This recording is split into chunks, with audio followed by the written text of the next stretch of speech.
ఆకాశమే హద్దుగా పెరిగిన బంగారం వెండి ధరలు భారీగా పతనమవుతున్నాయి. కమోడిటీ మార్కెట్లో బిగ్గెస్ట్ డౌన్ఫాల్. 2 రోజుల్లోనే 1,25,000 పడిపోయింది కిలో వెండి ధర. ఇవాళ ఒక్కరోజే 1,00,000కు పైగా పతనమైంది. 2 రోజుల్లోనే 22,000 పడిపోయింది బంగారం ధర. ఇవాళ ఒక్కరోజే 12,000కు పైగా బంగారం పతనమైంది. జాగ్రత్తగా ఉండాలంటున్నారు మార్కెట్ ఎక్స్పర్ట్స్. ఎందుకంటే మార్కెట్లో వీటిపై పెట్టుబడులు పెట్టే ముందు ఒకటికి 4 సార్లు ఆలోచించుకోవాల్సిన పరిస్థితి.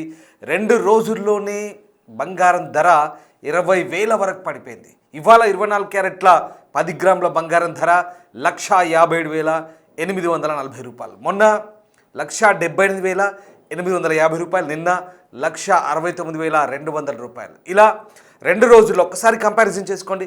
2 రోజుల్లో 75,000 వరకు కూడా కిలో వెండి ధర పడిపోయింది. ఇవాళ కిలో వెండి ధర 2,99,000. నిన్న 4,05,000, మొన్న 4,25,000. ఇట్లా ధరలు అమాంతం పడిపోతున్నాయి. దీనికి అంతర్జాతీయ కారణాలే తోడవుతున్నాయి. అయితే బంగారం వెండి ధరలు పతనమవుతున్న వేళ ఒక్కసారిగా ఈ హెచ్చుతగ్గులు అనేవి ఇప్పుడు అమ్మకాలపై కొనుగోలుపై ప్రభావం చూపే అవకాశం కనిపిస్తోంది. మొత్తం మీద ధరలు ప్రస్తుతమైతే క్షీణిస్తున్నాయి.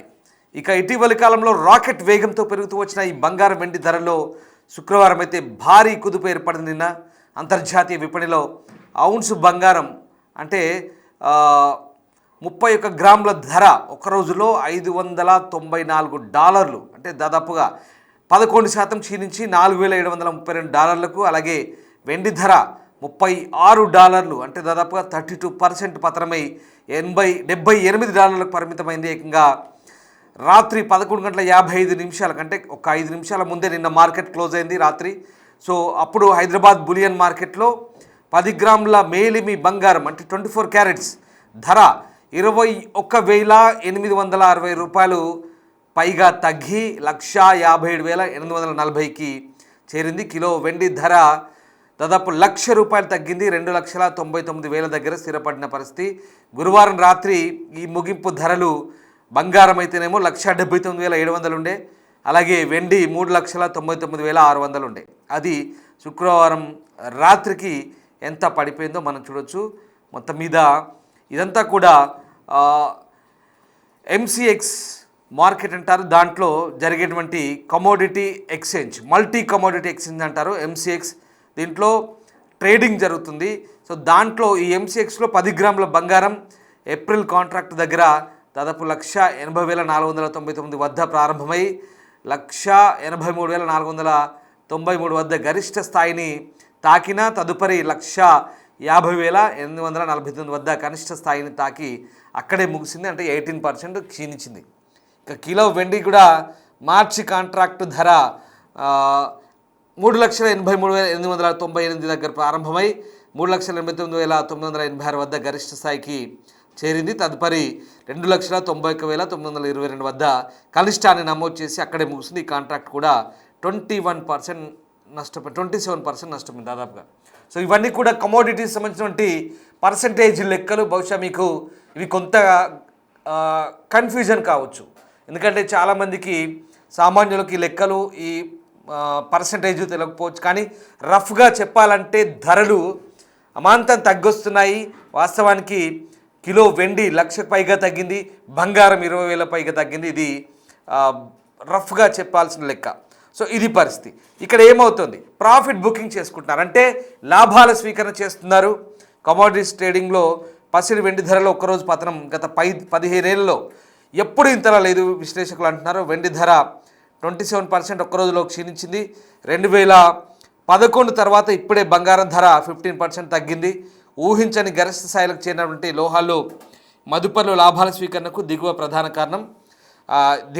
కారణం. ఇక్కడ అమెరికా ఫెడరల్ రిజర్వ్ చైర్మన్గా నియమితులైన నేపథ్యంలో కొత్త కరెన్సీలతో పోలిస్తే డాలర్ బలోపేతమైంది. ఇది విలువైన లోహాల ట్రేడింగ్పై ప్రభావం చూపినట్టుగా మనకు చాలా క్లియర్గా అర్థమవుతుంది.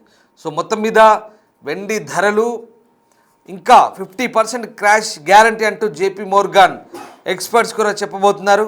దీంతో రాబోయే రోజుల్లో సిల్వర్ మరింత క్రాష్ ఉండబోతుందా, బంగారంతో పోటీ పడుతూ పెరుగుతున్నటువంటి వెండి రాబోయే రోజుల్లో మరింత తగ్గబోతుందా, ఏం జరగబోతోంది? వాస్తవానికి ఈ బంగారం ఎవరైతే పెట్టుబడి పెట్టారో అంతే, ఇదంతా పేపర్ వర్క్. పెట్టుబడి పెట్టారంటే ఎవరు కూడా బంగారాన్ని ఫిజికల్గా కొని లేదా కట్టలు డబ్బులు తీసుకుపోయి పెట్టుబడి కొనే అలా కాదు. ఇది ఏంటంటే ఇది పేపర్ వర్క్. ఇదంతా కూడా ఫ్యూచర్స్ అంటారు. అంటే స్టాక్ మార్కెట్లో లెక్కల ప్రకారం కంప్యూటర్ అల్గారిథం ప్రకారం జరిపే లెక్కలు కొనుగోలు అనమాట. సో దాంట్లో ఏమవుతుందంటే ఒక్కసారి చాలామంది అడ్డగోలుగా స్టాక్ చేసి పెట్టుకున్నారు. మనం నిన్న కూడా ఆల్రెడీ డిస్కస్ చేసాం.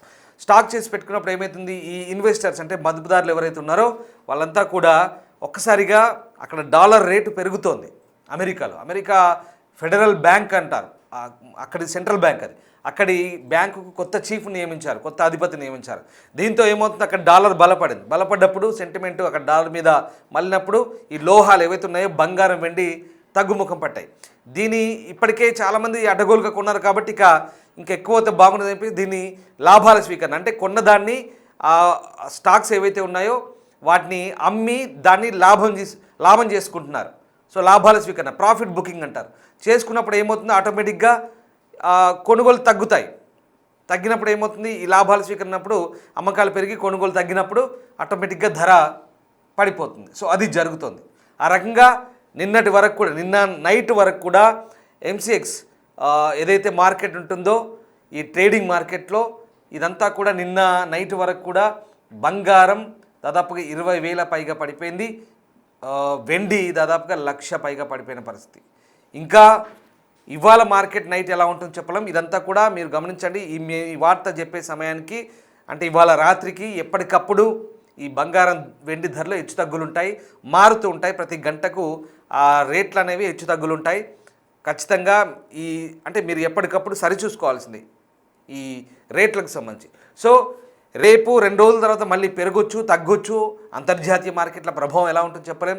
ఓవైపు టెన్షన్స్ ఉన్నాయి, ఆ టెన్షన్స్ అన్నీ కూడా కాస్త తగ్గుముఖం పట్టాయి కాబట్టి గొడవలు అక్కడ రష్యా ఉక్రెయిన్ తర్వాత అది కొనసాగుతుంది. బట్ ఇక్కడ అమెరికాకు సంబంధించి కొంత ఇరాన్, వెనిజులా, గ్రీన్లాండ్ ఇట్లాంటి ప్రస్తుతానికి అయితే కాస్త సైలెంట్ అయిపోయారు కాబట్టి ఈ రేట్ల విషయంలో కొంత హెచ్చుతగ్గులున్నాయి.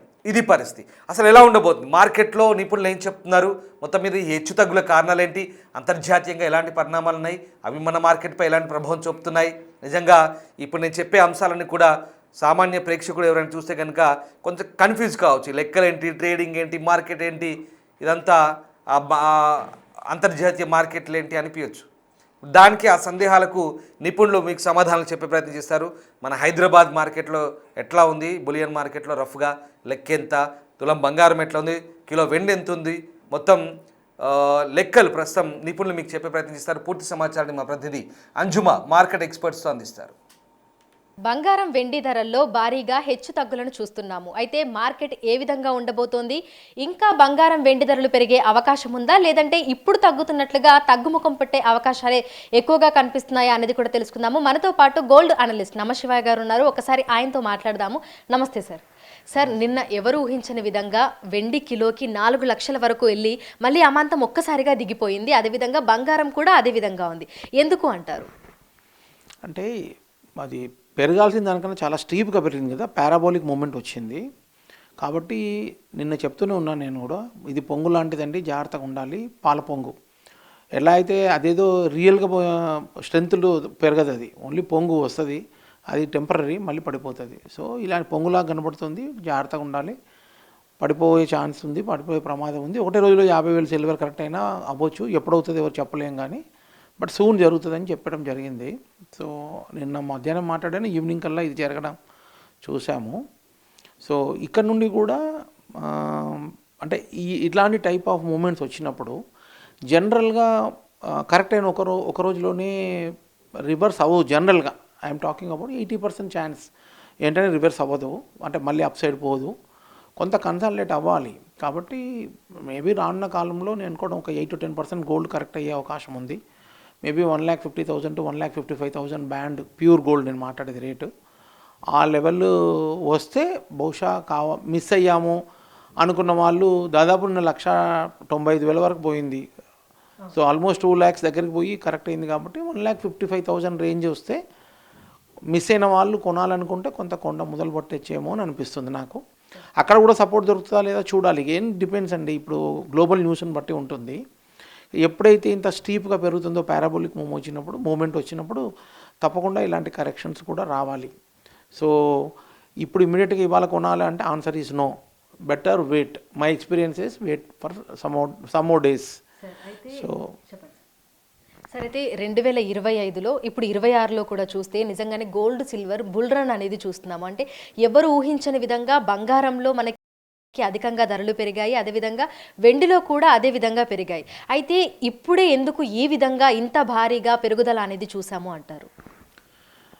అంటే అసలు గత కోవిడ్ తర్వాత పరిస్థితులన్నీ కూడా మనం చూస్తూ ఉన్నాము. ఇండియా ఈజ్ సమ్వాట్ బెటర్ అండి, బట్ అదర్ నేషన్స్ అన్నీ కూడా నిజంగా చెప్పాలంటే స్ట్రగుల్ అవుతున్నాయి. అన్ని దేశాలు కూడా చాలా వరకు స్ట్రగుల్ అవుతున్నాయి.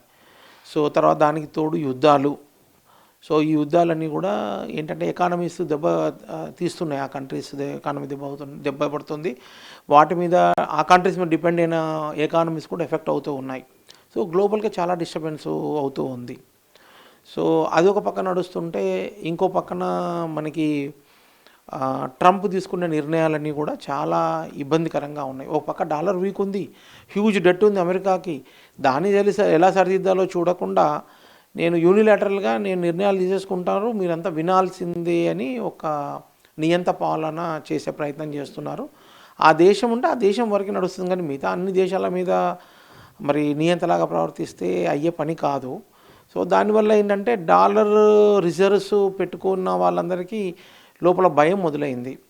ఎప్పుడైతే రష్యాని వాళ్ళ రిజర్వ్స్ అన్ని మీ డాలర్ రిజర్వ్స్ అన్నీ నేను బ్లాక్ చేసేసాను, you can not take back అనగానే ఏదో భవిష్యత్తులో ఒక రోజున మా దేశంలో కూడా మా రిజర్వ్స్ కూడా ఇట్లానే అవుతుంది ఏమని భయం అనేది అన్ని దేశాల్లో పుట్టడం జరిగింది. సో దానికి ప్రత్యామ్నాయంగా వెతుకుతున్నారు. దానికి బంగారం అనేది ఒక మార్గంగా ఉంది. కాబట్టి దేశాలే, చైనా చాలా అగ్రెసివ్గా ఉంటుంది, కొనడం మొదలుపెట్టాయి. ఇండివిజువల్ ఇన్వెస్టర్స్ లేకపోతే ఒక ఈటీఎఫ్ లేకపోతే ఎవరు ఇన్స్టిట్యూషన్ కొంటే బంగారం వెండి పెరగడం కాదండి. మెయిన్ రీజన్ దేశాలు కొంటున్నాయి, అంటే సెంట్రల్ బ్యాంక్స్ కొంటున్నాయి. సో చైనా విపరీతంగా అగ్రెసివ్గా కొంటుంది. ముందు గోల్డ్ కొనడం స్టార్ట్ పెట్టిన తర్వాత సిల్వర్ కూడా కొంటున్నట్టుంది. సో లేకపోతే ఇంత పెరగదు, సిల్వర్ కొనకపోతే ఇంత పెరగదు. సో చైనీస్ ఇన్వెస్టర్లు అయితే కొంటున్నారు, అదైతే తెలుస్తూ ఉంది. There is a premium almost last 8-9 days నుండి వింటున్నాం. వాళ్ళు 8 to 10% $10 ఎక్కువ పెట్టి కొంటున్నారని విన్నాం, అంటే చూస్తున్నాం మనం. సో చైనా న్యూస్ అనేది ఎగ్జాక్ట్గా మనకి పక్కాగా ఎవరు ఇచ్చేవాళ్ళు లేరు, కానీ ఎవరైతే గమనించారో వాళ్ళు చెప్తున్నారు. సో ఇది మొరార్లెస్ ప్రీమియం పెట్టి కొంటున్నారు వాళ్ళు చైనీస్ అని తెలుస్తుంది. సో దానివల్లనే ఇంకా ఉధృతంగా పెరగడం సిల్వర్లో చూసాము. సో ఇదంతా కూడా ట్రంప్ రాకతో ప్రాబ్లమ్స్ పెరిగినాయి. ఈ టారిఫ్స్ అని యూనిలాటరల్గా డెసిషన్ తీసుకోవడము, అన్ని యుద్ధ వాతావరణం సృష్టించడము, థర్డ్ వరల్డ్ వార్ వస్తుందని చెప్పడము, ఇట్లాంటి రకరకాల సమస్యలు క్రియేట్ చేస్తున్నాడు. ఒక్కొక్క దేశాన్ని ఒక్కొక్క రకంగా బెదిరిస్తున్నాడు, బలవంతాన్ని ఆక్యుపై చేసే ప్రయత్నం చేస్తున్నాడు. ఇవన్నీ ఏంటంటే యుద్ధ వాతావరణం కదా. న్యాచురల్గా ఈ కాలంలో యుద్ధం అంటే సైన్యము దిగి యుద్ధం చేస్తాను కాదు కదా. ఈ యుద్ధం అంటే ఈ కాలం అంతా టెక్నాలజీ డ్రివెన్ యుద్ధం ఉంటాయి, ఇలాంటివే. ఇది nothing but third world war ఏమో ఇట్లానే కంటిన్యూ చేస్తే ఆ పెద్ద మనిషి. So nothing but third world war, everybody is opposing now. US is fighting with so many countries లాగా ఉంది. సో ఈ 21వ శతాబ్దంలో బహుశా ఇట్లాంటి యుద్ధాలే వస్తాయేమో. సో కాబట్టి పరిస్థితులు బాగలేవు, డాలర్ వీక్ అవుతుంది. డాలర్ ఎవరు నమ్మే పరిస్థితులు లేదు. వాళ్ళ డెట్ కూడా వాళ్ళు చెప్పిన $38 trillion కాదు, ఇంకా ఎక్కువ ఉంటుందని చెప్తున్నారు. So we don't know. So $38 trillion itself is huge. అంటే దానిపై ఇచ్చి 60 కానీ $80 trillion కానీ ఉండొచ్చు అని చెప్తున్నారు. We do not know. But అఫీషియల్గా డిక్లేర్ చేసిన $38 trillion itself is huge debt. So కాబట్టి డాలర్ని ఎవరు నమ్మట్లేదు, డాలర్ ప్రత్యామ్నాయం చూసుకుంటున్నారు, డాలర్ నుండి పారిపోయే ప్రయత్నం చేస్తున్నాయి దేశాలు. సో కాబట్టి బంగారము తర్వాత వెండిలో కూడా పెట్టుబడులు వస్తున్నాయి. సో రిటైల్ ఇన్వెస్టర్లు కూడా పెట్టుబడులు బాగా విపరీతంగా పెడుతున్నారు ఈ కాలంలో. సో వీటి వల్ల పెరుగుతూ ఉంది నాన్ స్టాప్గా. భవిష్యత్తులో కూడా ఇట్లానే కంటిన్యూ అవుతుంది అని నమ్మే వాళ్ళ సంఖ్య పెరుగుతుంది రోజు రోజుకి. సో కాబట్టి ఈ రేటు ఒక లెక్క కాదు, ఇక్కడ నుండి కూడా డబుల్ అవుతుంది, 50% పెరుగుతుంది అని చెప్పేవాళ్ళు ఎక్కువైపోతున్నారు రోజు రోజుకి. బట్ ఇంత పెరిగినాక సిల్వర్ ఒకటే ఇయర్లో 4.5 times 5 times పెరిగినాక దానిలో చేయి పెట్టడం అనేది కరెక్ట్ కాదు. యాక్చువల్గా దానికి కొంచెం దూరంగా ఉంటే బెటర్, ఆల్టర్నేటివ్ చూసుకోవడం బెటర్ అండి ఎప్పుడు కూడా. సరే, అయితే బంగారం వెండి ధరలు పెరుగుతున్నాయి కాబట్టి చాలామంది ఇందాక మీరు చెప్పినట్టుగా పెట్టుబడులు పెడుతున్నటువంటి వాళ్ళ సంఖ్య కూడా ఎక్కువగా అవుతోంది. సో పెట్టడం సేఫే అంటారా ఇప్పుడు పెరుగుతున్న ధరల దృష్ట్యా? కాదండి, సేఫ్ కాదు. ఎందుకంటే ఎప్పుడు కూడా రిటైల్ ఫ్రెంజీ వచ్చిందంటే దాని అర్థము దీనిది టాప్ అయిపోయిందని అంటాము. సరే, ఇప్పుడు ఒక పక్కన రిటైల్ ఫ్రెంజీ ఉండి ఇంకో పక్క చైనా లాంటి దేశాలు ఇంకా కొంటూ ఉండొచ్చు. We do not know. అది ఏం చేస్తారు వాళ్ళు అనేది మనకు తెలియదు. సో ఇది మంచి సైన్ కాదు. రిటైల్ ఇంత వెంట పడి కొనడం అనేది చాలా బ్యాడ్ సైన్. అది చూస్తే చాలు దీన్ని అయిపోయిందిరా బాబు, ఈ పరిస్థితి బంగారం వెండి పరిస్థితి అయిపోయింది, కొన్నాళ్ళన్నా సైడ్ వేస్లో మూవ్ అవ్వాలి కొన్నేళ్ళు, లేదంటే పడిపోవాలి. So things are not all right. Experience ఇన్వెస్టర్లు అయితే మేము చేయబెట్టము, కొనము. ఎవరైనా వచ్చినా కానీ ఎందుకు తొందరండి, ఈ అసెట్ క్లాస్ కాకపోతే ఇంకో బెటర్ అసెట్ క్లాస్ చూడండి. ఫర్ ఎగ్జాంపుల్ ఇప్పుడు రియల్ ఎస్టేట్ ఉంది, బాగా తగ్గి ఉన్నాయి హైదరాబాద్ లాంటి ప్రాంతంలో. యూ కెన్ లుక్ ఎట్, బాగా తగ్గుంది కాబట్టి 3 రెట్లు 2 రెట్లు 4 రెట్లైనా అసెట్ ఎంబడి ఎందుకు పడాలండి? ఫూలిష్నెస్ కదా. అంతే స్టాక్ మార్కెట్లో కూడా లాస్ట్ 1 ఇయర్ పైనుండి మార్కెట్లు పెద్దగా పెరగట్లేదు, సైడ్ లైన్స్లో ఉంటున్నాయి, స్లైట్ కరెక్షన్లో ఉంది. Stock market is a good spot, అందులో కూడా మంచి సెక్టర్స్ ఉన్నాయి. So stock market, real estate లాంటివి చూడాలి తప్ప బంగారం వెండి వెంటపడి కొనడం అనేది అది కరెక్ట్ కాదు అని చెప్తాను నేను. మన మహిళలకు కూడా చెప్తాను, బంగారం లేకుండా బతకగలుగుతాము. అది ఆహారం కాదు, అదేమీ పెట్రోల్ డీజిల్ కాదు, లేకపోతే మందులు కావు. ఆహారము అదే, అప్పుడు తప్పదు కొనాలి ఏ రేటు ఉన్నా. కానీ దాని వెంటబడి మళ్ళీ పెట్రోల్ డీజిల్ ఎట్లాగో మనం ఆయిల్ ఎట్లాగో ఇంపోర్ట్ చేస్తున్నాం, హ్యూజ్ ఇంపోర్ట్స్ ఉన్నాయి, దానివల్లనే రూపీ డివాల్యూ అవుతుంది నాన్ స్టాప్గా. సో దాంతో ఇప్పుడు బంగారం వెండి కూడా ఇంపోర్ట్ చేస్తున్నాం. ఈ రెండు కూడా మన దగ్గర గనులు లేవు, మన దగ్గర దొరకవు. సో కాబట్టి విపరీతమైన ఇంపోర్ట్స్ వల్ల దేశానికి అది అరిష్టం తప్ప మంచిది కాదు. కాబట్టి ఆలోచించండి. బంగారం వెండి ఇదేదో నాన్ స్టాప్గా పెరుగుతుంది, బంగారం వెండి నాన్ స్టాప్ పెరుగుతుంది అనుకోవడం కరెక్ట్ కాదు. సో అవసరాలు ఉన్నాయి, పెళ్ళిళ్ళు ఫంక్షన్లు అన్నప్పుడు చూసి అవసరమైనంత వరకు కొనుక్కోండి. ఏదో ఇగో సాటిస్ఫాక్షన్ బంగారం కొనొద్దు, ఇగో సాటిస్ఫాక్షన్ గోల్డ్ కొనొద్దు, సిల్వర్ కొనొద్దండి. So this my sincere advice అండి. అండ్ ఆల్సో రిక్వెస్ట్, ఎందుకంటే మంచిది కాదు, ఇంత పెరిగినాక చేయి పెడితే కాలుతుందండి. సో ఎంతవరకు పడుతుంది అనేది time only will tell us. But ఇక్కడ నుండి మళ్ళీ పెరగచ్చు కూడా, అది ఎవరూ చెప్పలేరు. సో భవిష్యత్తులో ఎలాంటి నిర్ణయాలు దేశాలు తీసుకుంటాయి, ఇంకా కొంటారా లేదా ఎవరో కంట్రీ వచ్చి అమ్మడానికి ముందు పెడుతుందా? అప్పుడు అమ్మడానికి వచ్చింది అనుకోండి, స్ట్రీప్ ఫాలో అవుతుంది. యూరోపియన్ కంట్రీస్ ఎవరైనా వచ్చి వాళ్ళ దగ్గర రిజర్వ్స్ కొన్ని అమ్ముతానన్నారు అనుకోండి, స్ట్రీప్ ఫాలో అవుతుంది. సో కాబట్టి ఫస్ట్ థింగ్ ఏంటంటే ఈ లెవెల్లో అసలు రేటు చూడడం ఆపేసేయండి, అప్పుడు కొనాలనిపించదు. తర్వాత రీజనబుల్ కరెక్షన్ వస్తేనే ఆలోచించాలి. పెళ్ళిళ్ళు ఫంక్షన్లు ఉంటే 1,55,000 ప్యూర్ గోల్డ్ ఆ లెవెల్కి వస్తే probably you can look at. ఫంక్షన్లు పెళ్ళిళ్ళు ఉన్నాయి మాకు కావాలి అనుకుంటే. రెండోది తగ్గించుకుంటే బెటర్ అండి. బంగారం వెండి కొనడం తగ్గించుకుంటే బెటరు. ఇంత రేట్లు పెట్టి కొనడం అనేది కరెక్ట్ కానే కాదు. ఏ అసెట్ క్లాస్ అయినా కానీ కరెక్షన్లో ఉన్నప్పుడు కొనుక్కోవాలి, కానీ విపరీతంగా పెరిగినాక మనం వెళ్ళి దాని వెంటబడి ఇంకా మార్కెట్లో 4 లక్షల రేటు ఉందంటే నువ్వు 25,000 ఎక్కువ అని దుకాణదారు అంటున్నారంట. 20,000 ప్రీమియం ఇవ్వు, ఎక్స్ట్రా రేట్ ఇవ్వని అడుగుతున్నారు. మనం అమ్మాలని పోతే ఈరోజు అమ్మాలని అడిగితే నేను అడిగాను ఊరికే రేట్ కనుక్కుందామని, అమ్ముతాము ఉందా ఏ రేట్ కొంటారంటే 15,000 డిస్కౌంట్ అంట. సో ఏం జరుగుతుంది ఇక్కడ? So this is not fair, this is not correct. బంగారం వెండి కొనాలంటే ఫిజికల్ గోల్డే కొనాల్సిన పని లేదండి, ఫిజికల్ సిల్వర్ కొనాల్సిన పని లేదండి, అమ్మేటప్పుడు ప్రీమియంలు కొనేటప్పుడు ప్రీమియం పెట్టాల్సిన పని లేదండి. మీరు ఇప్పుడు ఎక్స్చేంజ్లో ట్రేడెడ్ ఫండ్స్ ఉన్నాయి, ఈటీఎఫ్ ఉంటుంది, ఎన్ఎస్సి బిఎస్సి వీటిలలో ఈటీఎఫ్లు ఉన్నాయి. సో బీస్ అంటాము, గోల్డ్ బీసు సిల్వర్ బీసు, అవి కొనుక్కోవచ్చు. సో కాకపోతే ప్రైస్ ఈ రేటుకి సమానంగా ప్రైస్ కనబడదు మీకు, అది కొంచెం డిస్కౌంట్ లాగా కనబడుతుంది. ప్రైస్ కొనేటప్పుడు డిస్కౌంట్ ఉంటుంది, మళ్ళీ అమ్మేటప్పుడు అదే డిస్కౌంట్ ఉంటుంది. కానీ ఇక్కడ ఎంత పెరుగుతుందో అక్కడ కూడా అంతే పెరుగుతూ ఉంటుంది, ఇక్కడ ఎంత తగ్గుతుందో ఫిజికల్గా అక్కడ కూడా అంతే తగ్గుతూ ఉంటుంది. కాబట్టి అట్లాంటివి చూసుకోవడం బెటర్ అండి. So physical gold physical silver ఎమ్మడి పడ్డం అనేది కరెక్ట్ కానే కాదు. కొనాలి అనుకుంటే నిఫ్టీ గోల్డ్ బీస్ సిల్వర్ బీస్ కొనుక్కోండి. అది కూడా ఎంత చిన్న క్వాంటిటీ కూడా కొనుక్కోవచ్చు. ఇక్కడ కంపల్సరీ బిస్కెట్ కొనాలి, లేకపోతే 1 కిలో కొనాలి, ఇవన్నీ రెస్ట్రిక్షన్స్, అక్కడ ఆ రెస్ట్రిక్షన్స్ లేవు. సో లేదంటే ఎస్ఐపి మోడ్లో కొనుక్కోవడం బెస్ట్ అండి. 10 ఏళ్ళు 20 ఏళ్ళ కోసము ఎస్ఐపి మోడ్లో నేను గోల్డ్ కొనుక్కుంటాను అనుకుంటే that is the best way of buying gold అండి, ఆర్ సిల్వర్ ఆల్సో. సో దానివల్ల ఏమవుతుందంటే రేట్ యావరేజ్ అవుతుంది మీకు. రూపీ కాస్ట్ అంటే మీరు రేట్లు పెరిగినా మనకి అడ్వాంటేజ్, తగ్గిన అడ్వాంటేజ్ అవుతుంది అన్నట్టు దానివల్ల. సో చాలా బ్యూటిఫుల్ బెనిఫిట్స్ వస్తాయి. ఎస్ఐపి మోడ్లో కొనుక్కోవడం మనం సలహా ఇస్తున్నాం. Thank you sir, thank you so much. So ప్రస్తుతం చూసినట్లయితే కూడా బంగారం వెండి ధరల్లో ఎప్పుడూ చూడని విధంగా, అంటే ఈ మధ్య కాలంలో చూడని విధంగా డౌన్ఫాల్ అనేది చూసాము. నిన్నటికి ఈ రోజుకే వెండిలో దాదాపు 50,000 కరెక్షన్ అనేది చూసాము. అయితే బంగారం కూడా అదే విధంగా మనకి తగ్గుతూ వస్తుంది. కానీ స్టేబుల్గా ఒక రేటుకు వచ్చిన తర్వాత కొనుగోలు చేయడం మంచిదని, ప్రస్తుతం ఎవరు కూడా ఆవేశపడి కొనుగోలు చేయడం కానీ ఇన్వెస్ట్ చేయడం కానీ చేయకుండా ఉండటమే మంచిది అని కూడా ఆర్థికవేత్తలు అయితే సూచిస్తున్నారు. విడిజన్స్ గౌరవ్తో అంజుమ, బిగ్ టీవీ, హైదరాబాద్.